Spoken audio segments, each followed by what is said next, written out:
I'm gonna get this off. She gets home between 5:30 and 6 o'clock. Alright, and it's currently 4:21. Typically she gets home about 6 o'clock, 6:20 sometimes. I'm gonna go ahead and get this shit cleaned up so I can run to the store, get dinner, and yeah. So let's clean the dishes, let's clean a little dining area right there, and let's get everything straightened up because I get tired of hearing them out. I don't want to give her any reason to nag.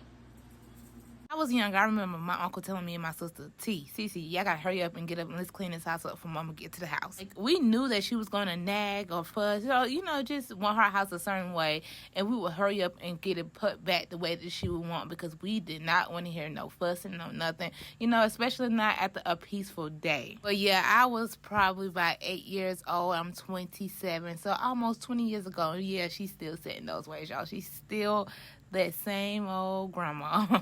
Listen, baby, I'm staying in her house, so I have to obey by her rules, and I just got to get it done. Some might see it as me kissing her butt, or I may be walking on eggshells, and sometimes I do feel like I'm walking on eggshells. But like I just said, this is her house, her rules, and I'm just living by whatever she says. I call it protecting my damn peace, okay? I am all about my mental health and protecting my peace, and if this right here means that she's not gonna come in the house and fuss about something, then baby, I'm gonna clean up. I'm gonna do what I gotta do, because I don't want my mental health to be disturbed. You get what I'm saying? Well, my peace to be disturbed. Sometimes as humans, we just gotta do what we gotta do.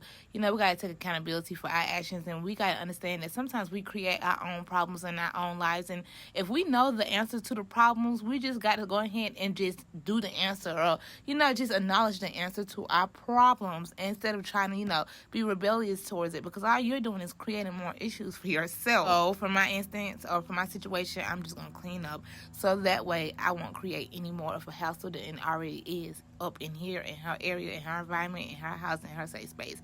And that is the way that I protect my own mental health or my peace when it comes to this particular part of this living situation. And do I blame her for wanting to come home and have a clean house and peace and all that? Absolutely not, because I would want to come home to a clean house as well.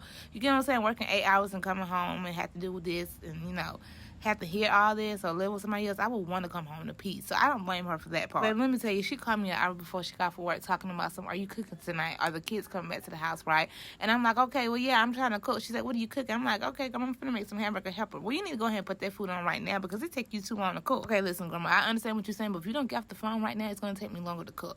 I just don't like to be rushed when I'm cooking because I like to put my foot in it and I like to put a little love in it. So, y'all, I had to hurry up and go ahead and start dinner, but that's it, y'all. We got this stuff done. We got the house cleaned up before she got home. Clock it.